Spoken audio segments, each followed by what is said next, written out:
Welcome once again to your poetry class. Self-dependence is the topic, is the title of this poem written by Matthew Arnold. In the previous two classes, when we have started the explanation of this poetry, I said to you that the poet is actually asking the nature questions about his restlessness and discontentment, even though he has a lot of material comforts, everything, but he was feeling lonely.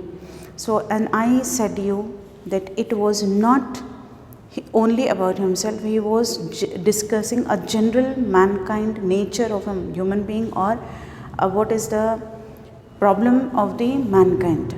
So, why we have so much restlessness, why we have so discontentment, why do we always inquisitive about others, why do we never had a satisfaction that we are living a good life. We want to achieve better, best, and then it goes on and on. So here in the first, second and third stanza, he was very restless and he was looking over to the sky, and he was actually asking the nature, the sea, the ocean, the water, the stars, the sky, everything is giving him some, like he feels like they have calmed me down during my childhood days. Now he wanted them to calm him at this moment also, because he was feeling very lonely. Now let us start the explanation of the fourth stanza. From the intense, clear, star-sown vault of heaven. From the intense, clear, star-sown vault of heaven. Intense, which is very extreme, strong, which is in deep. So how it is? Very strong, very deep, clear, very clear. Sky he is discussing. Star sown. That means all the stars are looking like sown into that. Sows, present participle is sown. So after sowing. So it was looking like all the stars are sown into the sky. Vault of heaven. Vault is a door. A room with strong walls and a door. It was looking like a door of heaven. He was finding in the star, all the stars are like decorated in the sky, and it was looking too intense, and it was looking like a door of heaven for the poet. Over the lit sea's unquiet way, they are shining over, and down they find the sea, which is very unquiet. Unquiet means making lot of noise. Quiet is not making noise. Keep quiet, maintain silence. This is quiet, not making noise. When unquiet, making more noise. So the sea, because of the waves and the tides, it's making noise. Where is the earth, sky decorated? Above the sea, which is very unquiet, which is making so much noise. In the rustling night air came the answer. Rustling, the sound of the leaves when they rub together. Here I have written sound of leaves rubbing together. You get a different sound when the leaves are rubbing together. A continuous slow sound will come up, that is known as the rustling. So the rustling, in the rustling night air came the answer. Till the time answer didn't turn up from the nature. But after continuous asking, first he asked the question in the first stanza. In the second stanza, he reminded the nature that you have already calmed me down during my childhood.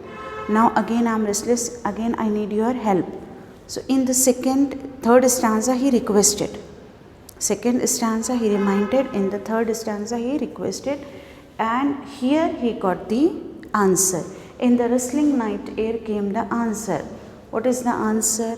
Wouldst thou be as these are, live as they. It means, can't you be like this one? Like these means here, sea, stars, sky, water. Can't you be like this? Live as they are. Like, live as you have seen these things living. Like nature is giving an example of nature itself and saying the human beings, or you can say the mankind, to live the way how the nature is living, or the things in the nature are living, live in the same way. What is the way of their living? It comes into the next stanza. Unaffrighted by the silence round them. Unaffrighted, not afraid, unafraid. They don't have the fear of silence around them. You must have, simply you can imagine it out. The sea in the night, when the stars are there and the tides are full, they are making noise and all, but the overall atmosphere around the sea would be very silent, calm. But the atmosphere is calm, but the sea is making noise. So that silence is affecting the sea? No, that silence is affecting the stars. Are the stars are getting worried of the silence and they are not coming out? Of course not. Or are they getting worried about the sounds of the sea and they are not coming out? No, they are doing their duty. So the nature is giving the example of nature and advising the poet to be like them, who are not afraid of this silence around them. Undistracted by the sights they see. They never get distracted. Undistracted, not distracted, not divided attention. They concentrate on their work by the sights, by the things they see. If they see so many things around them, like stars are doing their duty, sea is doing their duty, but are they getting distracted of the trees or of the human beings? No, they are doing their duties. So they are not getting distracted by the sights they see. Whatever they are seeing, they are not getting distracted. Have you felt that this is relatable to the human beings? Yes, this is actually related to the whole mankind. Like, don't be afraid of the other people, what they say. If they are not helping you, let them not. If they are pinpointing you, let them be.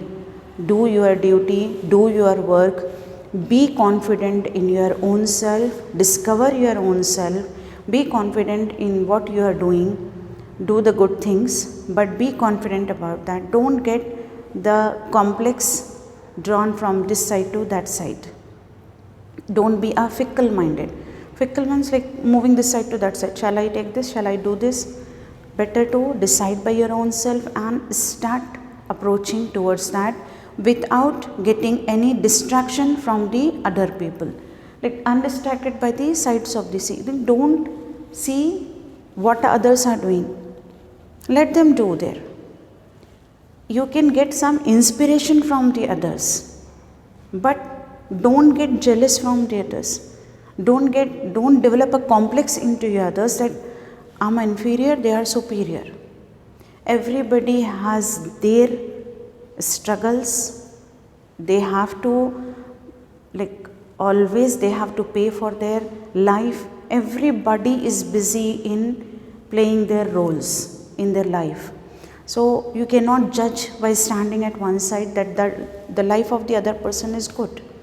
Because in English it is being said that the grass is always greener on the other side. Yes, we always find the other person is at a better place.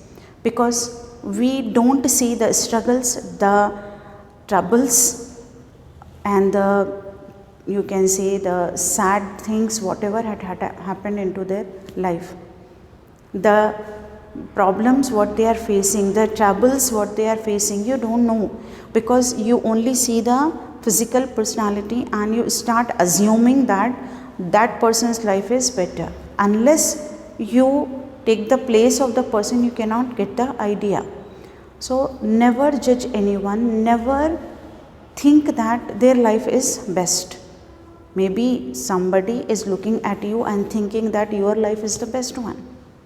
So better not to get distracted, not to get afraid of any other things. Don't get the attention diverted from your main destination, main aim, where whatever you want to achieve, go ahead and achieve. Rather than seeing this and that and getting distracted, why should I do that?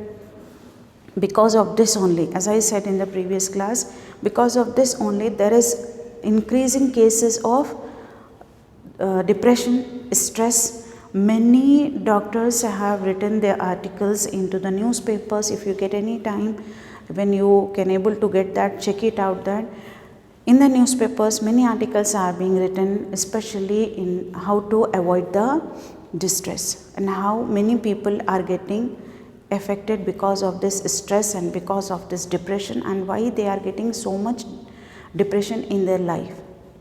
Because of the comparisons.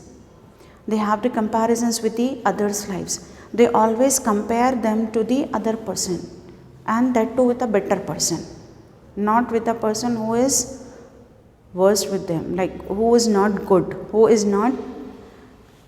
a little bit lesser to them. They want the better person to be compared.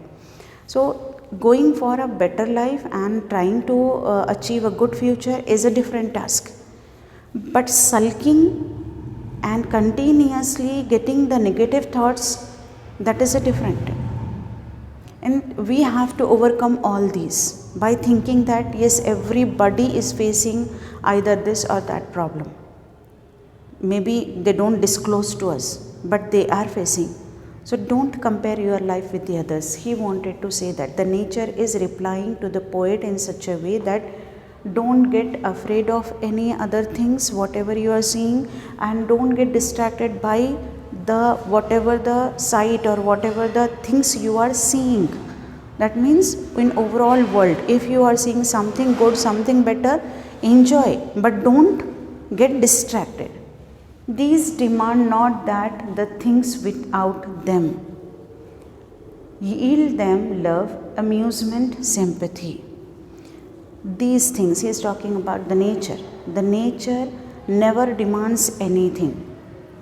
Like in the previous class, as I said, the moon never demands to come in the morning. The sun never demands to come in the night. They are satisfied with whatever the duty being given to them. So every human being has certain duties in the life which they have to perform. They should get satisfaction and contentment rather than demanding. And they should do their duties with love, amusement and sympathy. So here the nature is saying that these stars, this sky, this sun, the moon, the water, everybody or everything is doing their duty with love, with lot of affection. They are providing the love to the people, and they are providing fun things, or you can say things which are surprising them. They are providing them amusement, enjoyment, and then sympathy, mercy, feeling compassionate towards that.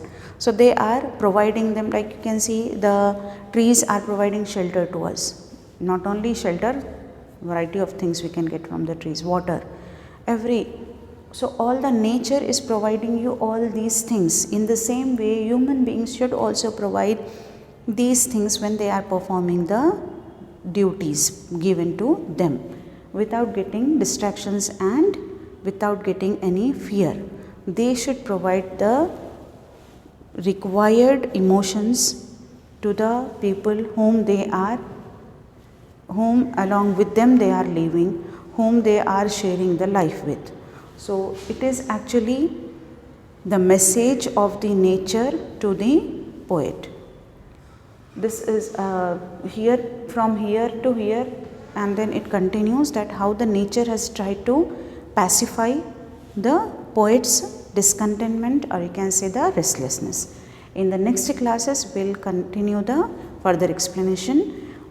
And again, as I said in the previous classes, please read this poem and underline the difficult words, try to understand and get ready for the next class. By the time, take care, have a nice day.